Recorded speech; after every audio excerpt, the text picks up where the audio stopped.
Di dalam Dharma, Namo Sang Hyang Adi Budaya, Namo Buddhaya.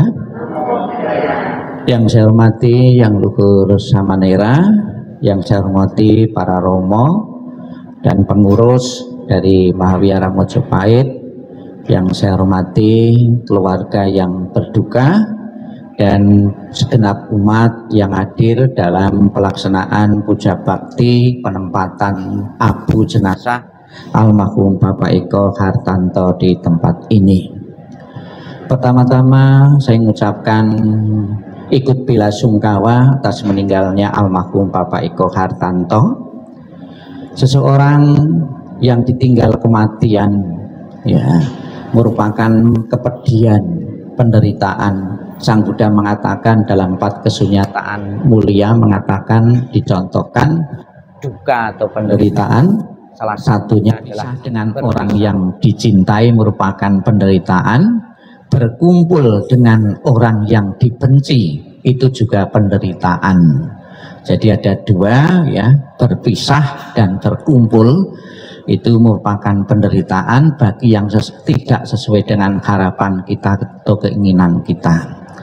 Sekalipun mungkin putra-putri beliau untuk saat ini sudah bisa berdikari sendiri, namun karena sudah sekian puluh tahun berkumpul, bergaul, tidak mudah melepaskan, merelakan kepergian orang yang sudah sekian puluh tahun itu berkumpul hingga saat ini berpisah karena satu kematian. Bisa saja di saat melayat kita memberi nasihat keluarga duka, sabar ya, terima ya, ikhlaskan. Untuk orang lain kita bisa memberi nasihat, tapi untuk menerima kematian dalam keluarga kita sendiri tidak gampang, tidak mudah, karena sesuatu yang sudah berkumpul itu di dalam batin kita, dalam pikiran kita itu ada ikatan-ikatan yang sulit untuk dipisahkan. Namun bagaimanapun juga Bapak Ibu sekalian, Sang Buddha di dalam dhammanya mengajarkan segala sesuatu, ya, yang terdiri dari paduan unsur-unsur, ya, unsur padat, ya, unsur rohani itu tidak kekal adanya, cepat atau lambat, mau atau tidak mau akan tercerai-berai, akan berpisah. Salah satunya yang nyata adalah kematian. Maka agar tidak menimbulkan duka penderitaan yang mendalam, segeralah bisa menerima perpisahan kematian dari salah satu anggota keluarga ini. Almarhum juga harus tunduk pada hukum kematian, hukum ketidakkekalan, karena hukum ketidakkekalan berlaku bagi siapapun tanpa kecuali. Bapak Ibu saudara sekalian yang saya hormati, kita bisa belajar dari kematian, mengingatkan kepada kita semua bahwa kematian itu meratakan semua kehidupan. Kemarin sebelum tutup peti, ya, keluarga pergi ke tempat penjualan peti. Di tempat penjualan peti kita bisa belajar tentang kematian. Di situ ada beberapa ukuran-ukuran peti mati. Ada yang kecil, ada yang sedang, ada yang besar. Ternyata penjual peti mati sudah tahu bahwa seseorang akan mengalami kematian itu tidak tergantung umur seseorang, ya, bahkan bayi dalam kandungan pun juga akan mengalami kematian. Terbukti sudah disiapkan semua sesuai dengan ukuran-ukuran yang mau pakai. Kemudian yang kedua, di tempat penjualan peti kita bisa belajar juga bahwa ada peti mati yang ditempeli beberapa atribut atau simbol-simbol keagamaan. Ada simbol salib, ya, ada simbol Konghucu, ada Taoisme, ada Buddha.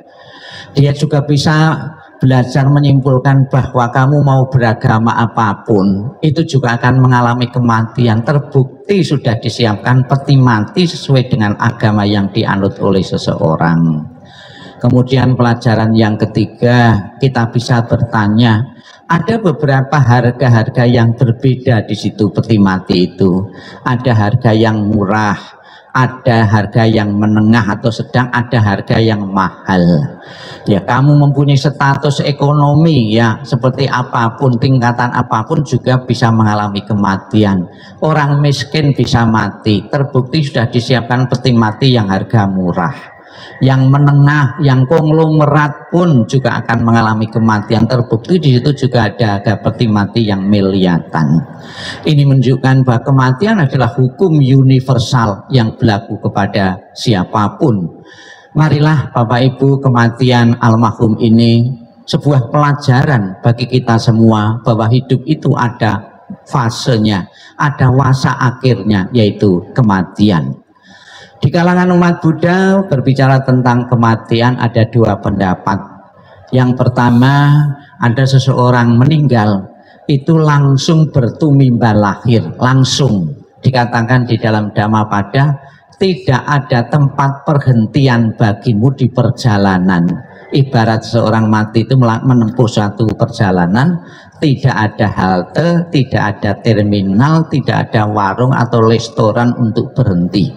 Begitu seseorang meninggal, langsung diikuti seketika itu juga kelahiran di alam yang baru. Ya, maka di saat pas sekarat, ya, pas kritis-kritisnya diusahakan diundangkan oleh rohaniwan untuk membantu agar pikiran yang terakhir, ya, detik-detik terakhir itu pikirkan ke hal-hal yang baik. Jangan sampai mengingat keburukan-keburukan atau karma-karma buruk yang pernah dilakukan. Sebab kalau di detik terakhir itu terlintas, terpikir hal-hal yang buruk, itu akan mengkondisikan telah di alam penderitaan. Itu tujuan dari pelaksanaan doa orang-orang kritis itu. Itu yang pertama. Jadi tidak ada tempat perhentian, ya, langsung bertumimba lahir. Orang yang terlalu baik itu telah langsung di surga, orang yang terlalu buruk langsung telah di alam penderitaan, alam neraka. Kemudian yang kedua, ada sebuah pendapat bahwa seseorang itu meninggal tidak langsung, ada waktu jeda, ada waktu, ya, transisi, kurang lebih waktu jeda untuk mengambil kelahiran berikutnya itu 49 hari. Ya, maka di dalam tradisi Mahayana di selama 49 hari adalah waktu untuk keluarga, untuk membantu perjalanan arwah untuk terakhirnya di alam bagian dengan memberikan pelimpahan-pelimpahan jasa. Pelajaran ini juga ada di tempat lain. Kalau kita pakai jasa kebajikan dilimpahkan, kalau tempat lain itu pahala-pahala kebaikan. Keluarganya membuat kebaikan-kebaikan, kita limpahkan kebaikan itu bisa mengkondisikan arwah itu untuk telah di alam bahagia.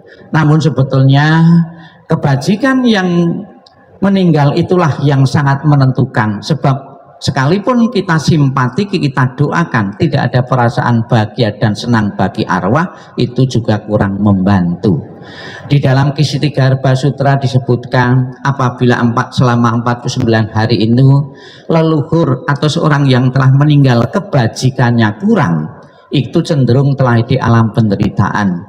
Tapi apabila 49 hari itu kebajikan yang meninggal itu kurang, namun ada bentuk kepedulian dari keluarga dengan selalu mengirim doa-doa pelimpahan jasa, itu sangat memungkinkan untuk membantu telahnya di alam bahagia.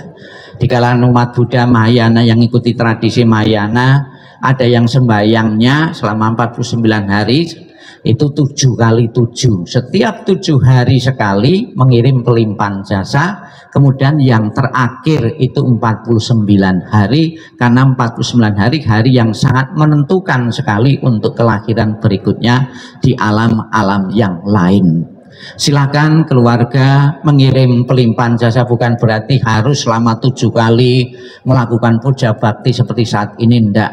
Banyak kebajikan-kebajikan yang layak dipersembahkan, diberikan kepada leluhur yang telah tiada. Misalnya pergi ke rumah yatim piatu, memberi makan, nyumbang dana, kulimpahkan kebaikanku dari memberi dana ini untuk leluhurku yang baru saja meninggal. Ya, banyak sekali kebaikan-kebaikan. Di samping itu juga dengan senyuman, keramah tamahan kepada orang lain, kebaikan itu bisa mengkondisikan untuk lainnya di alam-alam bahagia. Semoga dengan meninggalnya almarhum bukan membuat murung segala sesuatu tidak kekal, ditinggal kematian seorang suami, ditinggal kematian seorang ayah, juga pernah terjadi dalam keluarga-keluarga yang lain. Satu persatu anggota keluarga kita akan meninggalkan kita karena kematian. Semoga proses waktu, penyadaran segala sesuatu yang terbentuk tidak kekal adanya, menyadarkan sepenuhnya keluarga yang ditinggalkan untuk mengikhlaskan kepergian almarhum Bapak Eko Hartanto menuju alam yang lain. Dan sebagai bentuk penghormatan keluarga kepada almarhum, akan ditempatkan sisa pembakaran atau kremasi di tempat yang layak di tempat ini. Semoga sebagai monumen bagi keluarganya nanti hari-hari tertentu untuk datang ke sini untuk memberikan pelimpahan jasa. Di samping itu juga wihara ini bertanggung jawab sepenuhnya yang sudah dilaksanakan setiap tanggal 1, tanggal 15 Imlek, dan juga di saat Singbing maupun Ulambana. Tak lupa mengutamakan terutama mengirim doa kepada abu maupun foto yang ditempatkan sini untuk membantu perjalanan menuju alam bahagia.